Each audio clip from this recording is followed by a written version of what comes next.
Okay, good morning, Rabbi Isai. We are on the bottom of Daf Pei Hey Amid Beis, the bottom three lines, really where the Gemara starts. Yesterday in the Mishnah, the whole theme of this parak is Im Yalu Lo Yerdu, right? Certain things that are meant for the Mizbeach, if they are placed on the Mizbeach, they don't come down, even though they weren't supposed to be put on, because they're puzzle, let's say, they became puzzle through Lina. They already passed their expiration date, or they became Tameh, or something else like that. Nevertheless, b'di'evet, if they're placed on the Mizbeach, you don't remove them. But our Mishnah yesterday was dealing with cases of im alu yerdu. If certain things are put on the Mizbeach that were really never meant for the Mizbeach, so then you have to remove them, even if they're placed on. And the examples that the Mishnah had given for us is, let's say it's meat that's supposed to be eaten by the Kohanim, and that's placed on the Mizbeach. Well, then obviously that was never meant to be put on the Mizbeach, even in a totally kosher status, and so therefore you have to remove it. The other example that the Mishnah had given, and towards the latter half of the Mishnah, is Hatsemer shebarashe kvasim v'sa'ar shebizaka tiyashem. That if you have, you're supposed to flay and remove the hide off of an ola, right, off of any animal that's placed on the Mizbeach, but the head that is severed upon shechita has its, you can't remove all of the hair. So if, let's say, you have some hair left from a sheep or a goat's beard and so forth, and atzamos and gidim, karnayim, tlafayim, if you have bones, sinews, horns, or hooves, right? So the Mishnah had said it depends. Bisman shehem mechubarim yalu. If they are still attached to the animal in its totality, well, then that's part of the animal that's supposed to be placed on the Mizbech. Let's say for a korban ola, for example. You don't remove the horns, you don't remove the hooves. Those stay with it, right? Shenamar v'hiktira kohen asakol. But pirshu lo yalu. If, however, the hooves or the horns or those other ancillary items that are not part of the meat of the animal become separated before you have a chance to put them on, so then you're not supposed to put them on. Shenamar v'asisa olosecha habasar v'adam. And it's based, said the Mishnah, on a pasuk that an ola is only supposed to be blood and meat. So if those ancillary items of the animal's body are attached to the carcass, so then you put them on the Mizbeach together with the entire animal. But if they've already been separated before I had a chance to put it on, so then you're not supposed to put them on the Mizbeach. Now, the Gemara now says, Tanu Rabbanan. Let's take a look at a brisa that elaborates upon this point, on this latter point, about what's supposed to be placed on the Mizbeach if it's already separated from the meat. V'yiktira kohenes hakol hamizbecha, l'rabos ha'atzamos v'hagidim v'hakarnayim v'hatalafayim. So one pasuk says, the brisa says that the kohen shall place everything of the animal on the Mizbeach, and so the brisa says that includes the bones, the sinews, the horns, and the hooves. Yachal afilu pirshu, you might think that that's true even if they separated from the body before I had a chance to put the body on the Mizbeach. Talmud ve'asisa olosecha habasar v'hadam. So I have a second pasuk that contradicts the first pasuk, because it says in the second pasuk that an ola shall be comprised only of meat and blood, seemingly not those other things. So I basar v'dam yachol yachlos gidim v'atzamos v'yala basar legabi mizbeach. That pasuk, from that pasuk you might infer that before I place an animal's carcass on the altar, just like I've removed the hide, I have to remove the bones, the horns, the sinews, the hooves, right? So Talmud Lomar v'hiktir hakohen es hakol, and that's why you have the first pasuk tells you no, put everything on. So hakeitzad mechubarin yalu pirshu afilohin barosh hamizbeach yerdu. So the way you explain it is that if those body parts are still attached to the entire carcass, so then lechatchila you put them on. But if they were detached when you were putting the carcass on the mizbeach, so then even if they're placed on afterwards, you have to remove them. Those are things that are never meant for the mizbeach. So man tana deshamas leidomer pirshu yerdu. Who is the tana who holds that even if they were placed on the mizbeach after they were separated, you have to remove them? That's Rebbe. That goes according to Rebbe. In other words, according to Rashi, what the Gemara is basically stating is that our Mishnah is the subject of a machlokes, and there we're going to see another Tana who argues with our Mishnah, but our Mishnah goes like Rebbe, the Tana. So let's take a look at this brisa. V'hiktir ha-kohenes ha-kol ha-mizbecha, l'rabos ha-atzamos v'hagidim v'hakarnaim v'hatalafayim v'afilu pirshu. This Tana holds, no, that when the Torah says you shall place everything of the animal on the Mizbeach, that includes the horn, the hooves, etc., even if they became detached from the rest of the body. Ve'elama ani mekayim ve'asisa olosecha habasar ve'hadam, lomar lecha ikule ola atamachzir v'i atamachzir ikule gidin va'atzamos. So then what does this Tana do with that other pasuk that says that an ola is only comprised of meat and blood? So he says that's talking about something else. That's to tell you a separate halacha that after you've put the whole body on the Mizbeach, remember we talked about those exploding pieces that fly off? So if something flies off the Mizbeach, you only have to return it if it's meat. But if it's not meat, but rather it's a horn that flies off the Mizbeach, right? So then you don't have to put it back on the Mizbeach. But lechatchila, every part of the animal has to be put on the Mizbeach, even if it became detached, according to this Tana. Now we look at the opinion of Rebbe, which is like our Mishnah. Rebbe Omer, Kasav Echad Omer v'hiktir ha-kohenes ha-kol ha-mizbecha riba. The Kasav Echad Omer v'yasisa olosecha habasar v'hadam mi'et ha-ketzad. So Rebbe says, look, I have a steer in Psukim. One pasuk says you bring everything, which seems to include the horns, the bones, and the hooves, etc. The other pasuk says only the blood and the meat. So how do you reconcile it? So mechubar and yalu pirshu afilein barosh hamizbeach yerdu. That it means that if the body parts, the horns and the hooves and the bones are attached to the carcass, so you place them on the mizbeach. But if they become separated, even b'di'eved, if you put them on the mizbeach, those horns and hooves and bones have to be removed. So let's analyze that line from the brisa that pirshu afilein barosh hamizbeach yerdu. That even if they become separated, then even if you put them b'di'eved on the mizbech, you have to remove them. So on that, Amar Rebbi Zera lo shanu ela shepirshu klape mata, aval klape mala akruvehu da'akrivu leikul. So Rebbi Zera tells us a big chiddush. He says that halacha that you don't place them on the mizbeach, these body parts, when they become detached, is only if, and the way I'm understanding the Gemara, I hope I'm understanding it correctly, is only if the detachment results in the carcass being closer to the Mizbeach than the horns and the hooves.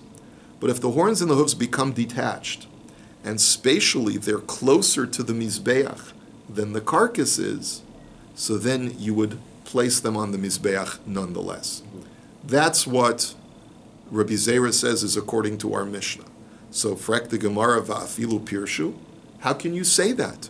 That doesn't make any sense. Our Mishnah and Rebbe both said explicitly that once the body parts become detached, they are no longer kosher fodder for the mizbeach. So how can you tell me that if they're spatially closer, you do put them on? So, Amar Rabba Hachika Amar, Lo shanu ela shepirshu la'achar zrika, avol pirshu koidem zrika asoy zrika v'sharitinu. Afilu lemevad minayu kata desakini. So this is the chiddush, says Rabbah. The chiddush is that this halacha, that when the body parts become detached, they're no longer usable for the mizbeach. So we all agree that they're not usable for the mizbeach once the body parts become detached. But what we're suggesting is something even further. Normally we would say that something that is part of an ola sacrifice is sanctified, has sanctity, right? Even the horns and the hooves. But it depends. If the detachment took place after Zrika, then we say they cannot be placed on the Mizbeach, but they retain their holy status. They're still subject to Me'ilah. But if those body parts, the horns and the hooves and the bones, became detached before Zrika, so then they're really no longer considered to be part of the carbon at all, because everything was done. The zrika was only covering the carcass and not these hooves and horns. They're not really part of the carbon at all. And therefore, they're totally chul, and they're not even subject to me'ilah. Okay? So, Savar la kiha da Amar Rabbi Yochanan mishum Rabbi Yishmael. And so the only way to explain this is to say that Rabbah holds like Rabbi Yochanan, who said in the name of Rabbi Yishmael, Nemar lo yihye ba'ola, v'nemar lo yihye ba'asham. Ma'asham atzmosav mutarin, af ola atzmoseha mutarin. That he makes a gzeira shava. The gzeira shava is that by the hide that the Kohen is entitled to get for the ola sacrifice. You remember I told you that for an ola, you completely flay the hide. And who gets the hide? The Kohen. And the Torah says the words lo yihiyah, it belongs to him. Those exact words of lo yihiyah are written in the context of the korban asham as well, that the Kohen gets the meat of the korban asham. So the fact that the Torah connects the two teaches me that just like for the korban asham, the Kohen is allowed to eat the meat and benefit from the bones, that he's allowed to take those bones and he can even make a handle for his knife, like an ivory handle made out of bone. Similarly, by the korban ola as well, the bones and the hooves and the horns are completely permissible at some point. In other words, if they became detached from the body before zrika, then those things are completely usable for the Kohen. And so the Gemara now says mufni. You must say that the words lo yihiyah are extraneous when they're written by the korban ola. And the reason is the ilo mufni ikala mifrach. He says, because we have a general rule by gzeira shavas. When I make a gzeira shava from one halacha in the Torah to another halacha in the Torah, I get to apply the halachas of one to the other. However, there's two different kinds of gzeira shavas.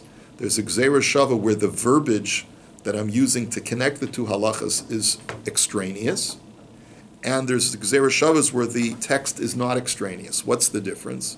When you're dealing with a non-extraneous text, gzeira shava, you can subject that gzeira shava to logical arguments, and if you can argue logically that you should disconnect the two halachas from each other in certain aspects, you have a right to do so. However, if the verbiage is extraneous when you make the gzeira shava, then even if there are logical differences to be made, you don't allow those logical differences to interfere with the gzeira shava. I don't understand what you mean by extraneous. The words are not needed for themselves. Those words are not. Those words are superfluous. They don't belong in the pasuk. You could understand the mitzvah without those words in the pasuk. Got it?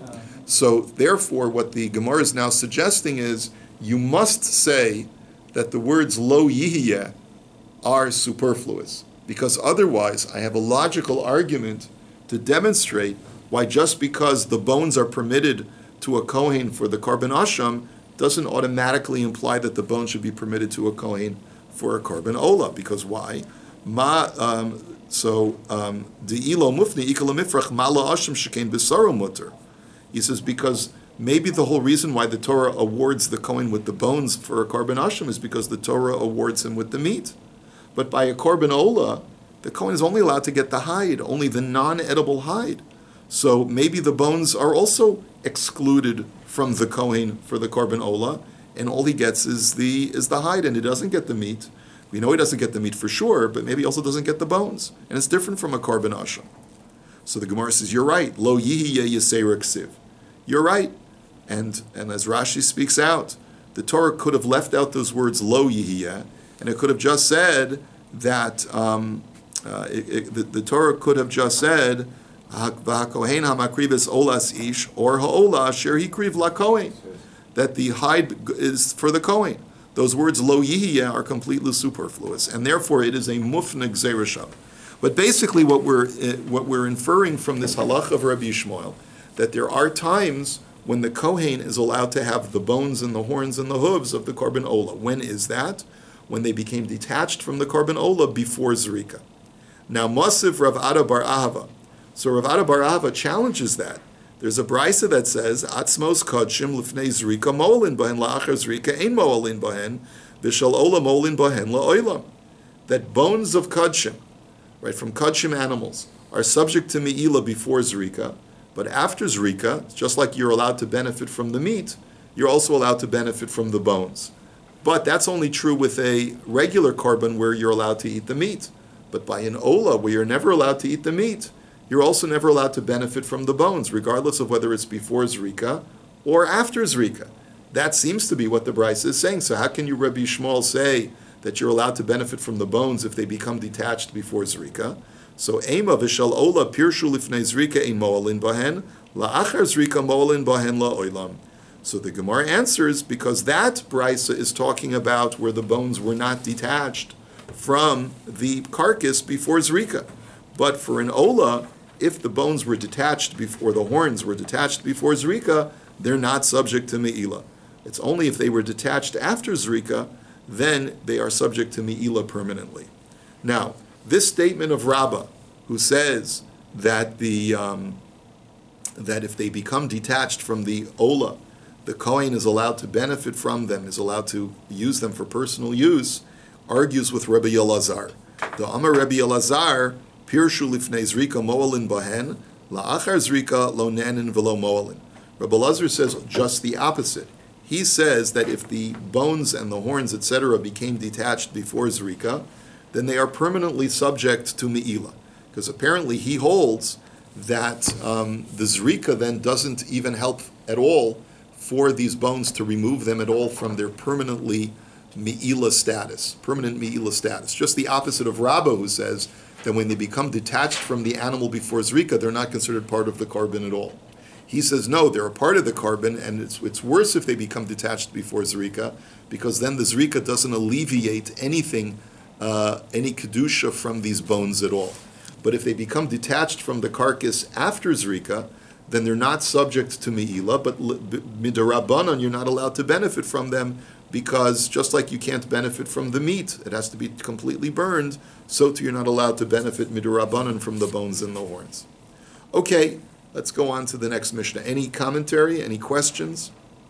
This extraneous part bothered me, Rabbi. How things are extraneous from, the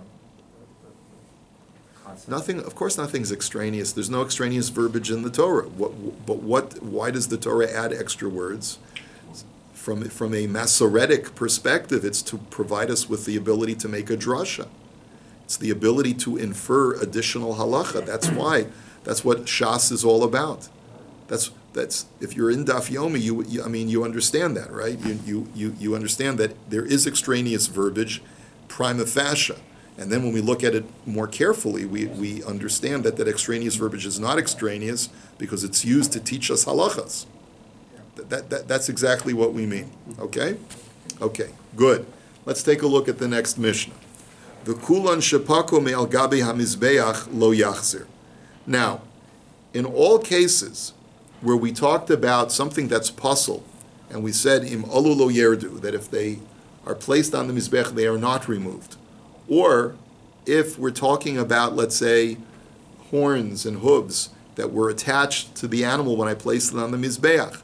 So there too, right? In all of those cases where they're legitimately allowed to stay on the mizbeach, but if they explode and they fly off the mizbeach, you don't have to return them to the mizbeach. In other words, once they've flown off the mizbeach, there's no need to put them back on. And certainly an ember or a coal that flies off the mizbeach does not have to be returned. But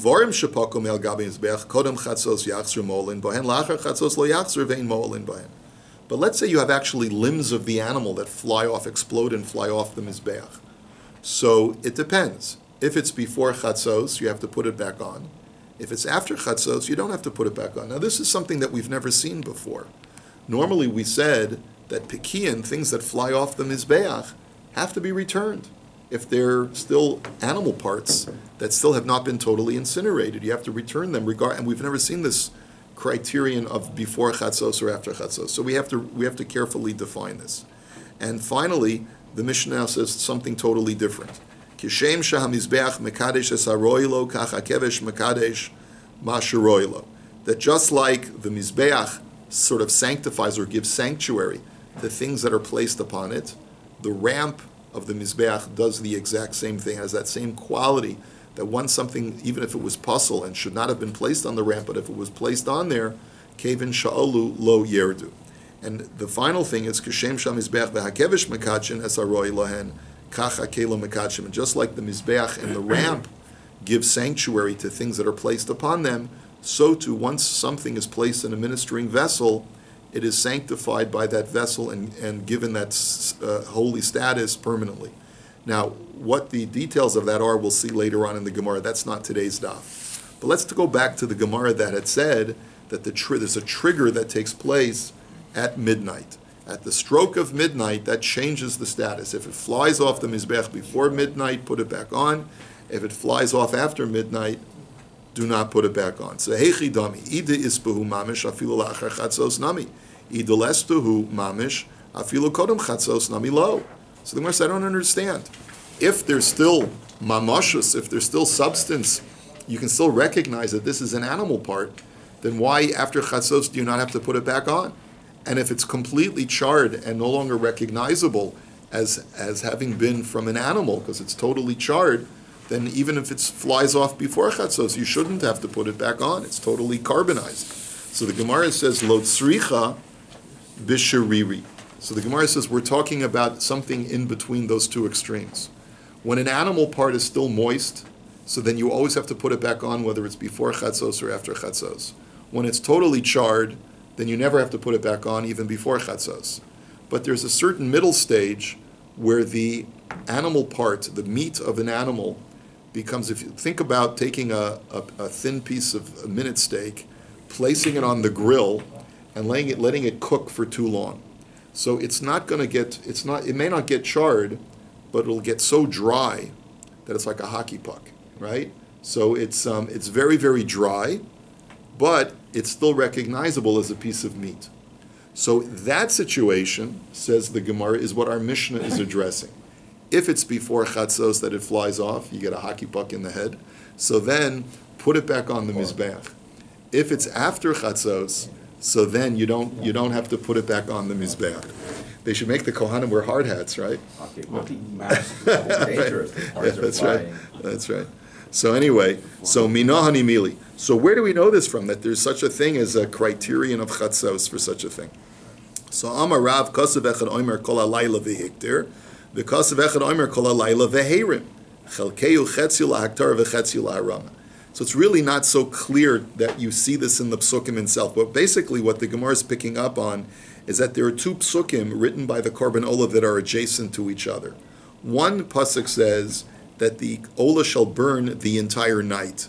And right after the words the entire night, in the very next pasuk it says, Vehirimes Adeshen, that he shall afterwards, after the entire night, he shall lift up the ash and remove the ash from the Mizbeach.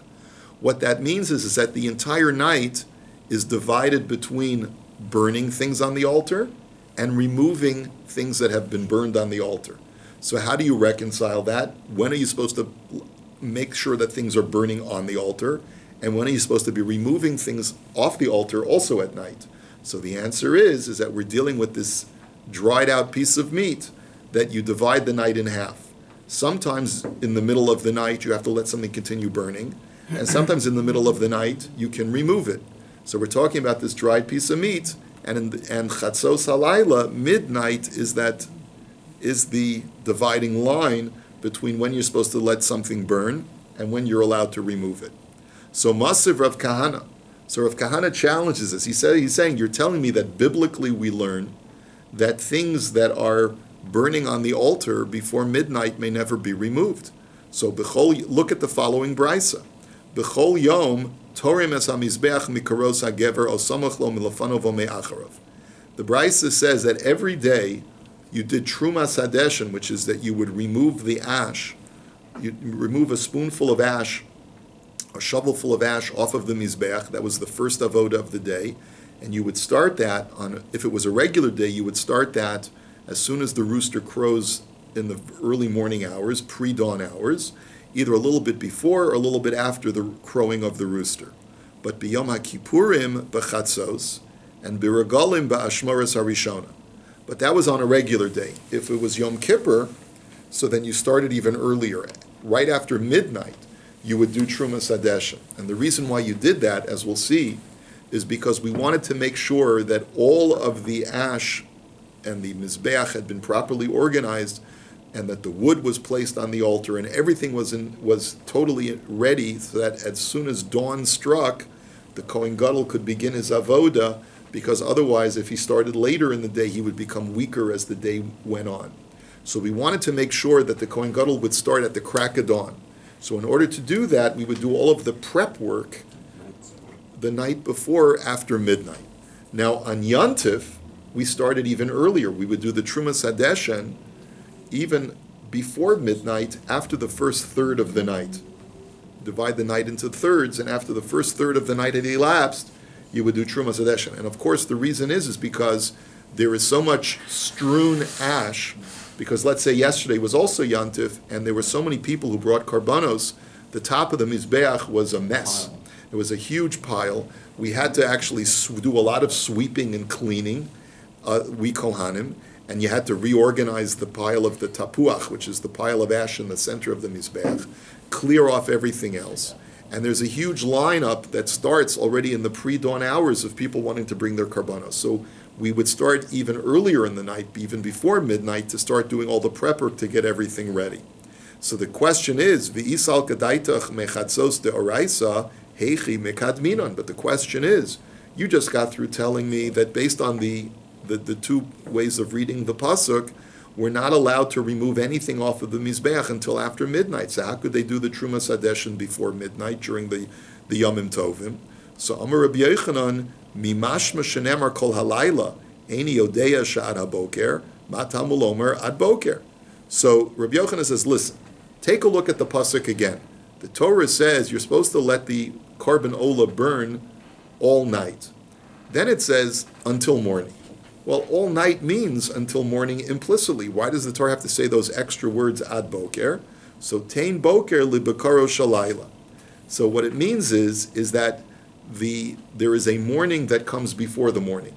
In other words, there's a time when you can start the work even at night. Hilkach kol yoma mikros hagever. So basically what Rabbi Yochanan is saying is as follows. And this is the way Rashi says you have to sort of insert extra, like, it's almost like an implicit answer. What he's saying is like this. I agree with you that when it comes to a dried out piece of meat, you can't remove it off the Mizbeach until after Chatzos. So therefore, if it flies off, you got to put it back on. But we're talking about ash. Ash is different from a dried out piece of meat. Ash is something that can be removed off of the Mizbeach even before Chatzos. And that's why Truma said that, because it's been totally carbonized. It's not a piece of meat anymore. And therefore, Hilkach, Kol Yoma Mikaros HaGever Sagi, therefore, on a regular day when there's not a lot of work to do, so then we wait until the rooster crows before we do the Truma Sadesha. B'Yom HaKippurim, Mishum Chulsha de Kohen Gadol Mechatzos. And on Yom Kippur, because we don't want the Kohen Gadol to become weak by having him start late and working later in the day, we get everything ready at Chatzos, beginning at Chatzos, so that at the crack of dawn he can start his work. And b'regalim dinefishi karbanos dekadmi asu yisomi ashmaras harishona. And on the regalim, when there was so many karbanos to be brought, and Jews would line up in the pre-dawn hours to get started, then we remove the ash from after the first third of the night. Kidikatani seifa, as the seifa of that brisa says, lo haisa kriyas hagever magas ad shahaisa azara malaya miYisrael. That by the time the rooster crowed in the morning, the entire courtyard of the temple would be filled with Jews waiting to bring their karbanos. So we really needed to do all of the prep work the night before and not hesitate a second. As soon as the rooster crowed or as soon as the dawn arrived, we had to be ready to offer those first karbanos. Let's just do a few more lines. Itmar, Pirshu Kodem Chatzos veHechazirin Achar Chatzos, Rabba Omar Chatzos Sheni Ochlasan, and Rav Chisda Omar Amud HaShachar Ochlasan. The question is as follows. We know that the stroke of midnight is the criterion, right, for a dried out piece of meat. If it flies off before midnight, you put it back on. If it flies off after midnight, so then you don't have to put it back on. So here's the question. What happens if it flew off before midnight and I didn't find it until after Chatzos? And I put it back after Chatzos.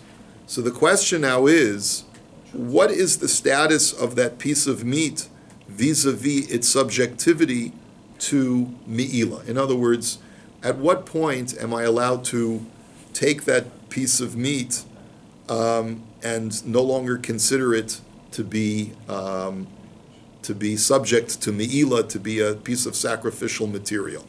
So Rabbah says chatzos sheni ochlasa. Rabbah says you have to leave it there until the next midnight. So therefore, if let's say it were to fly off again, since it missed the stroke, it wasn't on the Mizbeach at the stroke of midnight, it did not experience that pivotal change that it was supposed to undergo because it was off the Mizbeach at that time. And therefore, in order for it to no longer be subject to Me'ila, that you don't have to put it back on if it flies off again, you have to wait till the following midnight. And Rav Chisda says, I disagree. As long as it remains on the Mizbeach by dawn, so then after dawn, it's no longer subject to Me'ila. So if it were to fly off at that point, you would be allowed to benefit from it. So Amri Bey Rav, my time with the Rav Chisda, what's Rav Chisda's reasoning? Like, why does he say that dawn is the new trigger?